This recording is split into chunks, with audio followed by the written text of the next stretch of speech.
A história inspiradora de Elias, fé, coragem e a força de Deus. Até mesmo os maiores profetas vivem momentos de desânimo e exaustão, duvidando da sua confiança em Deus diante de situações que parecem impossíveis de superar. Mas para Deus não há limites. O que para o homem parece um peso insuportável, uma jornada sem saída, pode ser transformado pelo poder da fé e da perseverança firme no Senhor. Descubra a inspiradora história de Elias, um dos mais poderosos profetas do reino de Israel, cujos milagres extraordinários estão registrados no Antigo Testamento da Bíblia.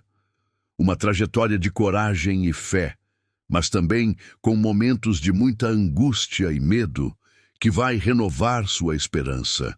Em um tempo de grande rebelião, quando o povo de Israel se afastou do Deus vivo e se entregou à idolatria, surgiu um homem escolhido pelo Todo-Poderoso para reacender a chama da fé. Seu nome era Elias, natural da cidade de Tisbe, um profeta cujo coração ardia com o fogo de Deus, mesmo diante das maiores provações. O povo de Israel havia se perdido, curvando-se diante de Baal, um falso deus, sob o governo do rei Acabe e de sua esposa Jezabel, que espalhavam pecado e idolatria por toda a terra. Mas Elias não se intimidava. Ele sabia que sua missão era desafiar essa escuridão e trazer o povo de volta ao verdadeiro Deus. Com coragem inabalável, Elias enfrentou sozinho o poder corrupto do reino. Elias era um homem ousado, sem medo de estar diante de reis e governantes, pois o Senhor estava com ele. Elias ouviu a voz de Deus em seu coração proclamando uma mensagem dura. Deus iria reter a chuva, trazendo uma seca severa como punição pelo afastamento do povo. A terra sofreria fome e dificuldades. Esta mensagem gerou a ira do rei, que logo mandou prendê-lo. Abatido e cheio de medo, Elias fugiu. Mas ele confiava plenamente na provisão divina que iria tirá-lo desta situação.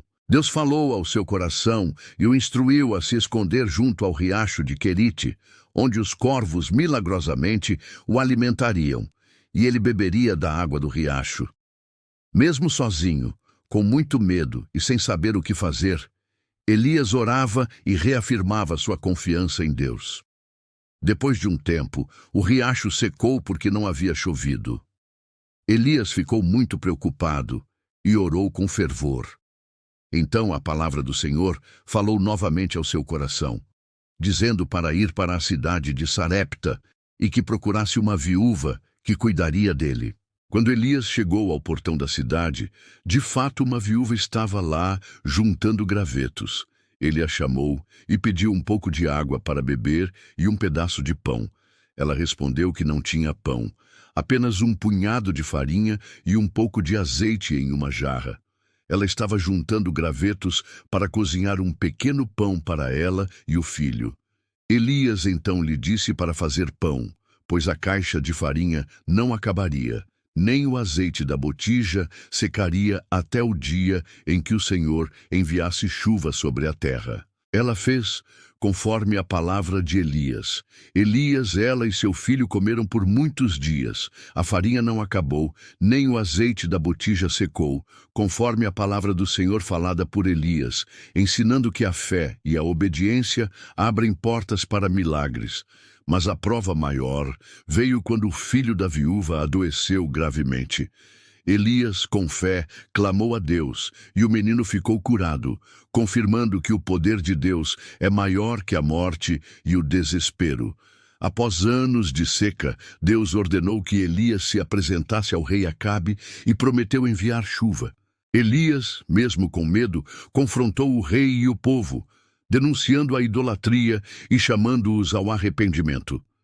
Elias, com firmeza e coragem, desafiou o rei Acabe a reunir todo o povo de Israel e os profetas de Baal para um confronto decisivo no Monte Carmelo.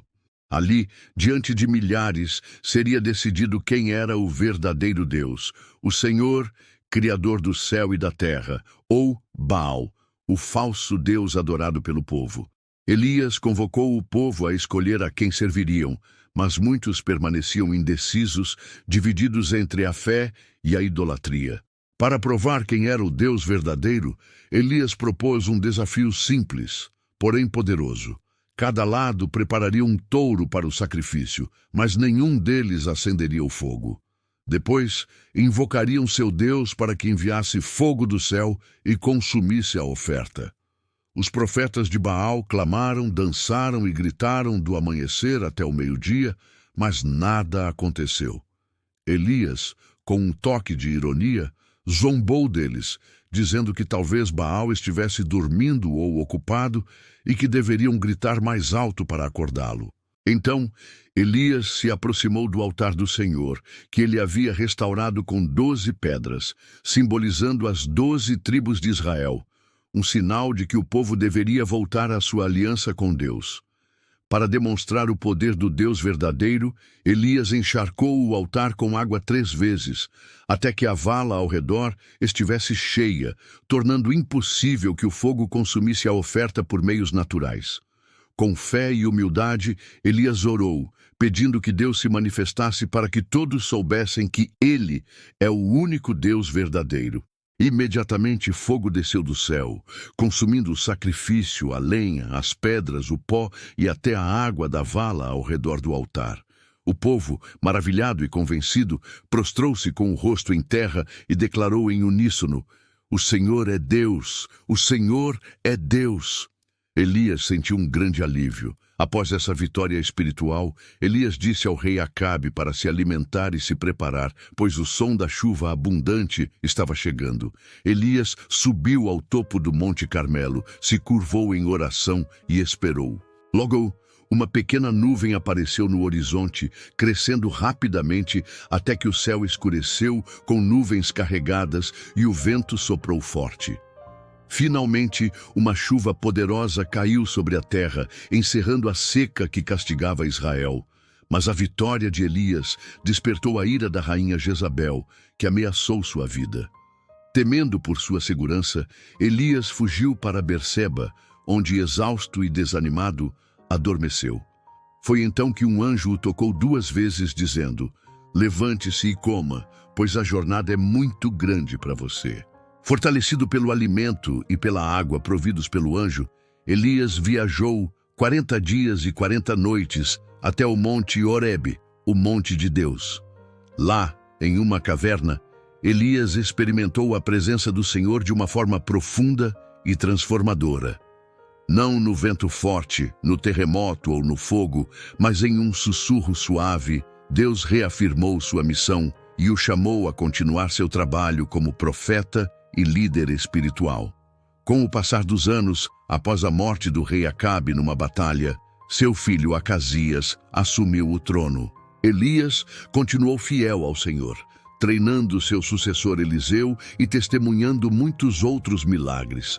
Elias sentiu no seu íntimo que sua vida na terra estava chegando ao fim, mas sabia que não experimentaria a morte comum, pois Deus o destinara para um propósito maior.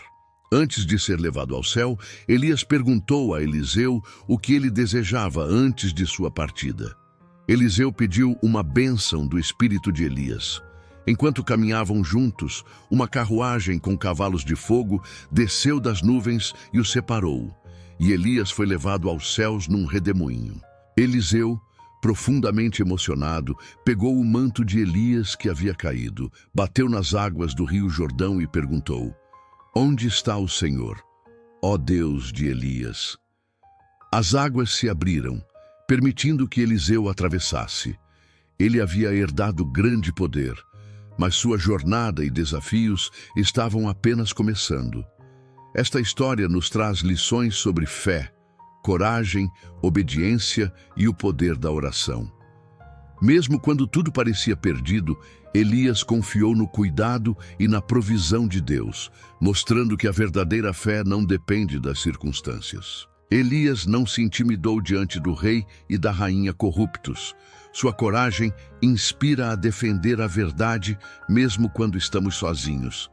A viúva de Sarepta, apesar da escassez, obedeceu à palavra de Elias e foi usada por Deus para um milagre. Obediência abre caminhos para o sobrenatural. O poder da oração. Elias orou com fervor, e Deus respondeu, trazendo chuva e restaurando a vida.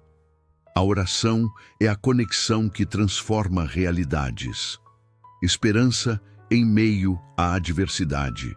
Mesmo nos momentos de desânimo, como quando Elias fugiu para o deserto, Deus renovou suas forças, mostrando que nunca estamos sozinhos. A história de Elias é um convite para que cada um de nós mantenha a fé, a coragem e a esperança, confiando que Deus está sempre presente para nos sustentar, renovar e usar para grandes propósitos. Isso nos inspira a confiar no poder do Senhor mesmo diante das maiores adversidades.